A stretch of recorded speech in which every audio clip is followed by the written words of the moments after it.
Hello everyone, मैं राहुल सिंघई आप सभी का स्वागत करता हूं स्टेप अप एकेडमी पर, where you can learn today and lead tomorrow.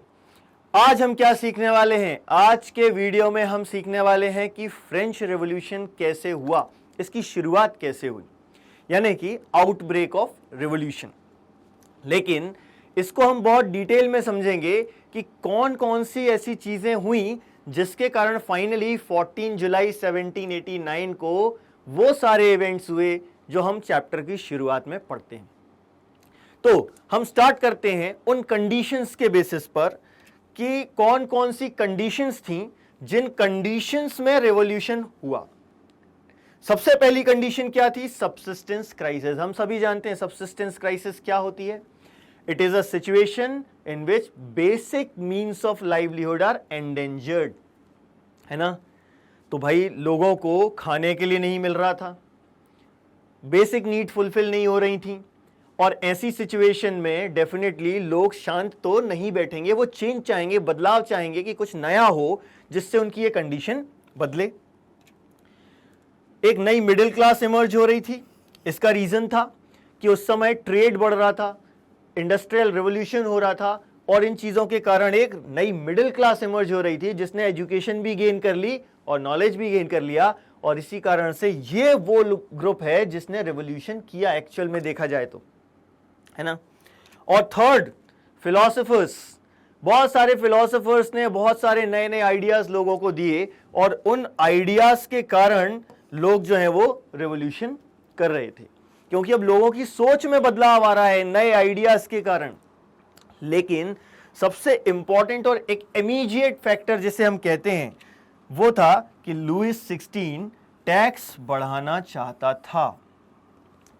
वो बढ़ाना चाहता है। क्यों बढ़ाना है? इसके डिफरेंट रीजंस हैं कि भाई उसको तो खर्चा निकालना है और खजाना खाली है, तो उसको खर्चा निकालने के लिए तो टैक्स बढ़ाना ही पड़ेगा।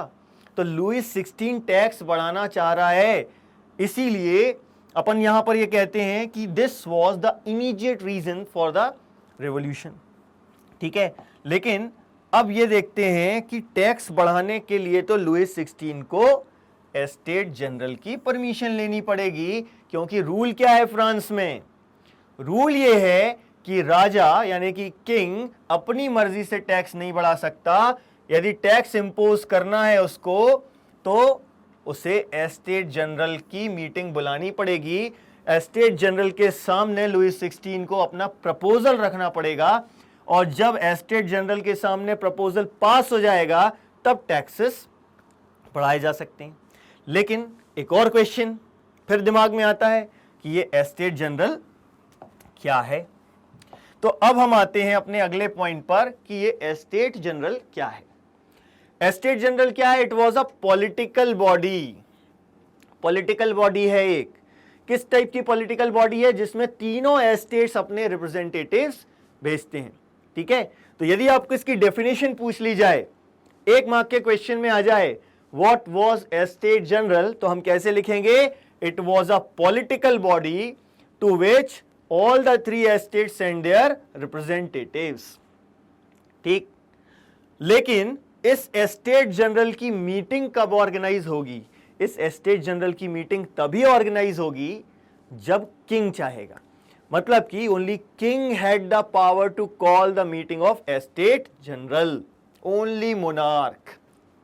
ठीक है, कभी भी मीटिंग नहीं कर सकते थे। और इस एस्टेट जनरल की लास्ट मीटिंग कब हुई थी? एस्टेट जनरल की लास्ट मीटिंग हुई थी 1614 में। मतलब हम ये समझ सकते हैं कई साल हो गए और टैक्सेस इंक्रीज नहीं हुए। आज तो हम देखते हैं दुनिया भर में सारी डेमोक्रेसीज में जो गवर्नमेंट्स फॉर्म होती हैं उनका एक सेशन, बजट सेशन वो जरूर करती हैं, और उस बजट सेशन में वो ये डिसाइड करते हैं कि टैक्सेस बढ़ाना है कि कम करना है, कि जैसे हैं वैसे ही रखना है। जो भी चेंजेस हैं वो हर साल डिसाइड होते हैं। लेकिन यहाँ पर देखो 1614 में हुई थी, और अब कब होने वाली है? 1789 में। 1789 में मीटिंग होने वाली है, लुईस 16 करने वाला है, यानी लगभग 175 ईयर्स का गैप आ गया। फ्रांस में 175 ईयर्स से टैक्सेस नहीं बढ़े। तो अब हम इस मीटिंग के बारे में डिटेल में पढ़ते हैं कि ये मीटिंग में क्या होने वाला है। लुईस 16 ने ये मीटिंग बुलाई 5 मई 1789 को।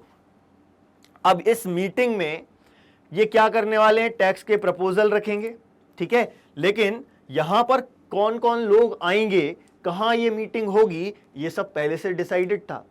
ये डिसाइड किया गया कि ये जो मीटिंग है ये कहां पर होगी, वर्सेल्स में, और इसीलिए जो वहां डेलीगेट्स आने वाले हैं उनके लिए एक बहुत सुंदर, बहुत एक एलिगेंट हॉल प्रिपेयर किया गया, ठीक है। ये हम इसको इमेज में देख सकते हैं, बहुत ही शानदार हॉल तैयार किया गया इसकी मीटिंग के लिए, जहां पर फर्स्ट एस्टेट ने 300, सेकंड एस्टेट ने 300 और थर्ड एस्टेट ने 600 रिप्रेजेंटेटिव्स भेजे, ठीक है। अब सिटिंग अरेंजमेंट कैसा है, सिटिंग अरेंजमेंट है किंग जैसे सामने बैठता है वैसे ही सामने बैठेगा, और फर्स्ट और सेकंड एस्टेट के लोग एक दूसरे की तरफ फेस करके बैठेंगे और थर्ड एस्टेट के लोग उनके पीछे खड़े रहेंगे। ये सिटिंग अरेंजमेंट है। हमें इनइक्वालिटी नजर आ रही है यहां पर कि थर्ड एस्टेट के लोगों के साथ इनइक्वालिटी हो रही है, और भी इनइक्वालिटी दिखेगी हमें। ये जो थर्ड एस्टेट है, विद इन थर्ड एस्टेट भी इनइक्वालिटी है। क्या इनइक्वालिटी है कि सिर्फ जो प्रॉस्परस और एजुकेटेड लोग हैं थर्ड एस्टेट में, वही असेंबली की मीटिंग में जाने के लिए एलिजिबल थे, और पीजेंट्स, आर्टिजन्स एंड विमेन, इनको एंट्री नहीं दी गई, एंट्री वॉज डिनाइड। तो और इनइक्वालिटी नजर आ रही है अपन को इसमें कि फर्स्ट और सेकंड एस्टेट का तो ठीक है भाई, उसमें तो रिप्रेजेंटेशन है, बैठने मिल रहा है, इनको पीछे खड़ा रहना है, लेकिन with in third estate inequality क्या दिख रही है कि प्रॉस्परस और एजुकेटेड मेंबर्स ही रिप्रेजेंट कर सकते हैं, पीजेंट्स, आर्टिजन्स और विमेन को एंट्री डिनाई कर दी गई है, ठीक है। ये तो इनइक्वालिटी दिखी। और इनइक्वालिटी देखते हैं भाई, क्या है इनइक्वालिटी, वोटिंग का जो तरीका है वो। वोटिंग का तरीका क्या था कि फर्स्ट, सेकंड, थर्ड एस्टेट, तीनों एस्टेट का एक एक वोट है। अब देखिए इसमें आपको पता होगा कि फर्स्ट और सेकंड एस्टेट का एक प्रिविलेज था कि उनको टैक्स पे करने की जरूरत नहीं है, सिर्फ थर्ड एस्टेट के लोगों को ही टैक्स पे करना होता था। अब यहां देखो इनइक्वालिटी है ना, जिनको टैक्स नहीं पे करना है और जिनको टैक्स पे करना है उसमें इनइक्वालिटी दिखेगी। टोटल 3 वोट हैं, इनमें से 2 वोट ऐसे लोगों के हैं जिनको टैक्स पे नहीं करना है, और 1 वोट ऐसे पर्सन का है जो टैक्स पेयर है। और प्रपोजल क्या पास करना है, टैक्स बढ़ाएं कि नहीं बढ़ाएं। तो डेफिनेटली जिसको टैक्स पे नहीं करना है उसको कोई दिक्कत नहीं होगी, वो तो यही बोलेगा कि टैक्स बढ़ा लो। लेकिन थर्ड एस्टेट वालों को प्रॉब्लम होगी, इसीलिए थर्ड एस्टेट वालों ने डिमांड करी कि भाई वोटिंग का जो तरीका है वो बदलना चाहिए। क्या तरीका करें फिर। अब ये चीज क्या बोल रहे हैं ये कि भाई इन्होंने देखो जीन जैक रूसो की बुक द सोशल कॉन्ट्रैक्ट पढ़ ली है, और उसमें जो उन्होंने आइडिया दिया कि असेंबली का एक वोट नहीं होना चाहिए, एक एस्टेट का एक वोट नहीं होना चाहिए, बल्कि हर एक मेंबर का एक वोट होना चाहिए। तो ये क्या कह रहे हैं, voting in the assembly should be done as a whole where each member will have 1 vote, ठीक है। Each member would have 1 vote, ठीक है। ये इनकी डिमांड है, ये डिमांड कर रहे हैं ये, है ना, ठीक है।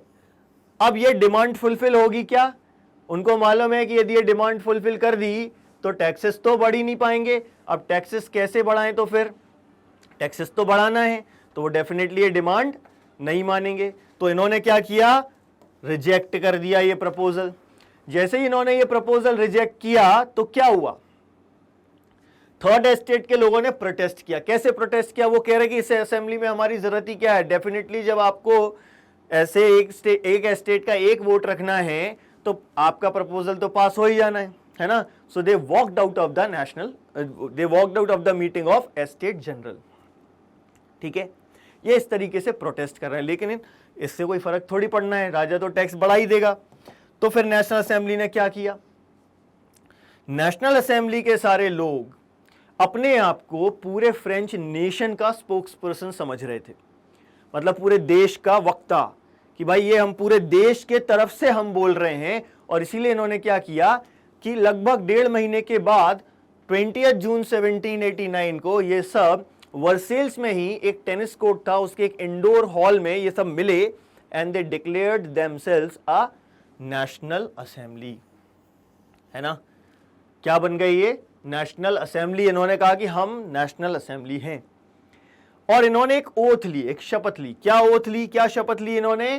कि this national assembly will not disperse until they will make a constitution that will limit the powers of monarch। अभी मोनार्क की पावर्स अनलिमिटेड हैं, उसके ऊपर कोई लिमिटेशन नहीं है।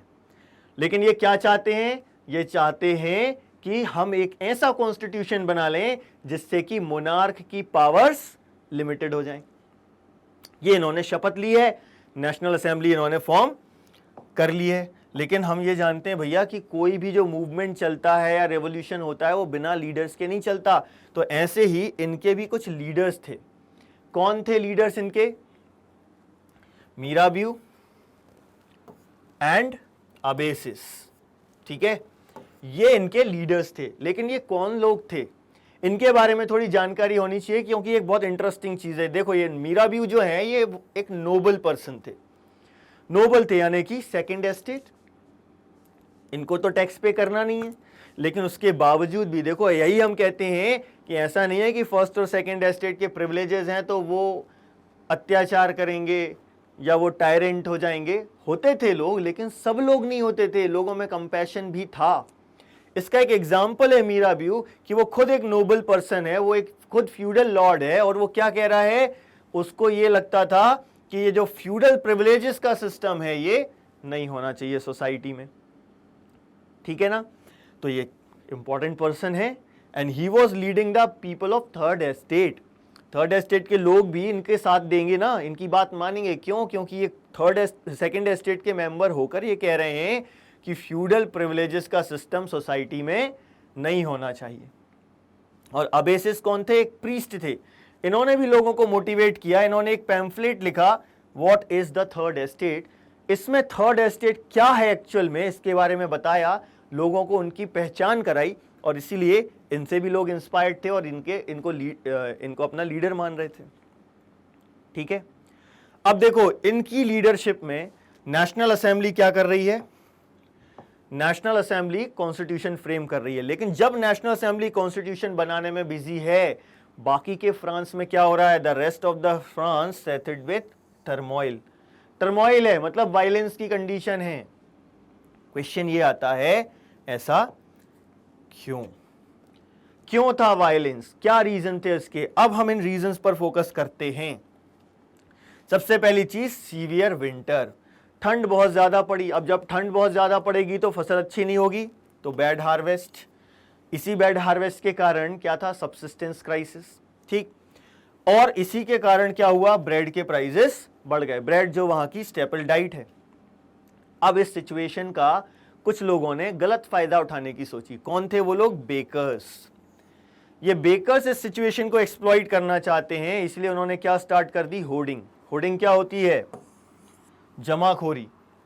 मतलब कि बेकर्स के पास ब्रेड है लेकिन फिर भी ये लोगों को नहीं दे रहे, और ये ब्रेड लेने की जिम्मेदारी किसकी होती थी? विमेन की। देखिए एक इमेज दी हुई है यहां पर, इसमें ये जो बेकर है वो ब्रेड को ऐसे लेके खड़ा हुआ है जैसे सोना चांदी हो उसके पास कुछ, और ये एंग्री विमेन की क्राउड है जो ब्रेड के लिए जनरली लाइन लगाकर बाहर खड़ी रहती थी, और ये उस बेकर को प्रोटेक्ट करने के लिए सोल्जर्स खड़े हुए। तो हुआ क्या कि ये जो क्राउड ऑफ एंग्री विमेन थी, ये बहुत घंटों तक लाइन में लगी हुई हैं। अब उनको ब्रेड नहीं मिल रहा तो क्या किया? They stormed into the bakery shops, attack कर दिया। अब जैसे इनको अटैक किया तो किंग क्या करेगा भाई? अब प्रोटेक्ट करना है, इन सभी को प्रोटेक्ट करना है, दंगे फसाद रोकना है। तो उन्होंने क्या किया? King order the troops to move into the city, Paris में आने के लिए, ठीक है, ऑर्डर दे दिया। लेकिन हम जानते हैं जैसे ही किंग ने ये ऑर्डर पास किया तो लोगों में रूमर्स फैल गए। क्या रूमर्स फैल गए लोगों में? That king would soon order the troops to open fire on the citizens. ये रूमर्स हैं, अफवाह है, ये सही नहीं थी, लेकिन लोगों तक तो यही बात पहुंची है ना कि किंग ट्रुप्स को ऑर्डर देने वाला है कि भाई सिटीजन्स के ऊपर फायरिंग कर दो। अब लोगों को ऐसी जब अफवाहें सुनाई देंगी तो शांत रहेंगे क्या? नहीं रहेंगे ना। तो जो मैन और विमेन थे उन सब ने मिलकर क्या फॉर्म कर ली? मिलिशिया। और इस मिलिशिया ने क्या किया? They attacked on government buildings. Government buildings पर अटैक कर रहे हैं, और फाइनली क्या हुआ? ये जो ऑफिसेस पर अटैक करते करते कहां पहुंच गए, बिस्टाइल, और यहां बिस्टाइल पर अटैक कर दिया, बिस्टाइल को डिमोलिश कर दिया और रेवोल्यूशन की शुरुआत हो गई। लेकिन ये सब कहां पर हुआ, सिटीज में। व्हाट अबाउट कंट्री साइड, यानी कि विलेजेस। विलेजेस की कहानी थोड़ी सी अलग है। क्या कहानी है विलेजेस की भाई, वहां पर भी र्यूमर्स हैं, लेकिन वो र्यूमर्स सिटीज से डिफरेंट हैं। क्या र्यूमर्स हैं, लॉर्ड्स ऑफ मैनोर। मैनोर क्या होता है, मैनोर यानी कि एक लॉर्ड का, एक फ्यूडल लॉर्ड का घर और उसकी जो जमीन है यानी कि फील्ड्स, ठीक है, उसको मिलाकर मैनोर कहा जाता है, और उसका जो मालिक है वो क्या कहलाएगा, लॉर्ड। ठीक है, तो र्यूमर्स क्या हैं, lords of manor have hired the bands of ब्राइगेंट्स।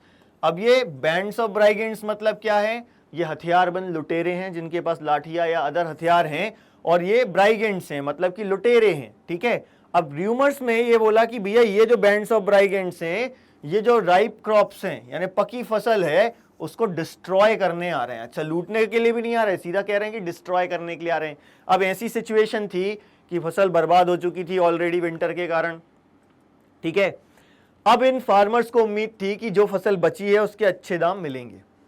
ऐसी सिचुएशन में जब ये र्यूमर्स फैलेंगे कि lords of manor have hired the bands of brigands to destroy the ripen crops of the farmers, तो क्या फार्मर्स शांत रहेंगे, नहीं रहेंगे ना भाई। क्या करेंगे वो, क्या किया इन लोगों ने, तो अब हम यही देखते हैं कि इन फार्मर्स ने क्या किया।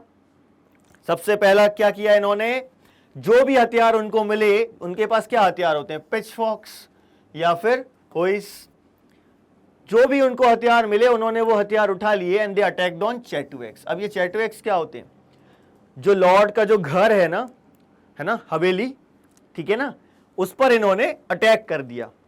और अटैक करके क्या किया, इन्होंने जो ग्रेन्स होर्डिंग करके रखे थे, जमा करके रखे थे, वो लूट लिए, और मेनोरियल ड्यूज के जो रिकॉर्ड्स थे वो रिकॉर्ड्स जला दिए, है ना। क्या किया इन्होंने, दे लूटेड द होर्डेड ग्रेन्स। कौन लूट लिया, फार्मर्स, ये जो पीजेंट्स है ना, इन्होंने जो लॉर्ड्स हैं उनके घरों पर अटैक किया और उन्होंने जो ग्रेन्स होर्डिंग करके रखे हुए हैं वो लूट लिए।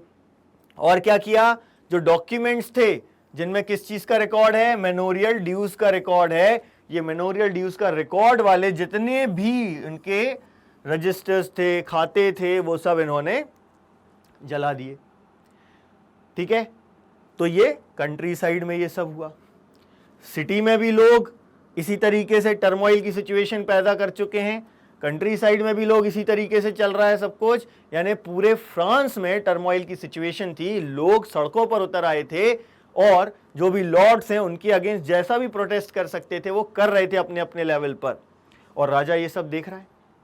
जब राजा ने देखा कि उसके जो सब्जेक्ट्स हैं वो रिवोल्ट कर रहे हैं, सब्जेक्ट्स यहाँ पर अपन वहां रहने वाले लोगों के लिए वर्ड यूज कर रहे हैं, तो जब राजा ने अपने रिवोल्टिंग सब्जेक्ट्स को देखा तो उन्होंने क्या किया, he gave recognition to the national assembly. क्या किया उसने, accorded recognition to the national assembly, मतलब कि किंग ने ये मान लिया कि नेशनल असेंबली के पास पावर है और नेशनल असेंबली जैसे चाहेगी उस तरीके से गवर्नमेंट चलेगी एंड किंग की पावर्स लिमिटेड हो जाएंगी। मतलब जो ये चाह रहे थे नेशनल असेंबली के लोग, जो इन्होंने ओथ ली थी, वो फुलफिल हो सकती है क्योंकि किंग इस बात को एक्सेप्ट कर चुका है कि भैया अब नहीं संभलेगा हमसे, अब तो लोग जो चाह रहे हैं वो करना ही पड़ेगा। तो देखो भाई, रेवोल्यूशन आया ना, चेंज आया ना, और शुरुआत कब हुई, 14 जुलाई 1789 को, है ना। ये जो बेस्टिल डिमोलिश हुआ, ये सब जो हुआ ना, ये कब हुआ, लेकिन याद रखना रेवोल्यूशन यहां खत्म नहीं हुआ, ये तो शुरुआत है, आउटब्रेक है। अभी तो और भी बहुत सारे चेंजेस इसमें बाकी हैं। लेकिन आज के इस वीडियो में हमने जो चर्चा की, ये आपको कैसा लगा हमें हमारे कमेंट सेक्शन में जरूर बताएं, और बाकी के वीडियोस के लिए हमारे साथ जुड़े रहें। इन सारे कोर्सेज के लिए वीडियोस हमारे चैनल पर अवेलेबल हैं। हमारे चैनल को लाइक कीजिए, सब्सक्राइब कीजिए, ज़्यादा से ज़्यादा लोगों के साथ शेयर कीजिए और हमारे साथ बने रहिए। Thank you very much.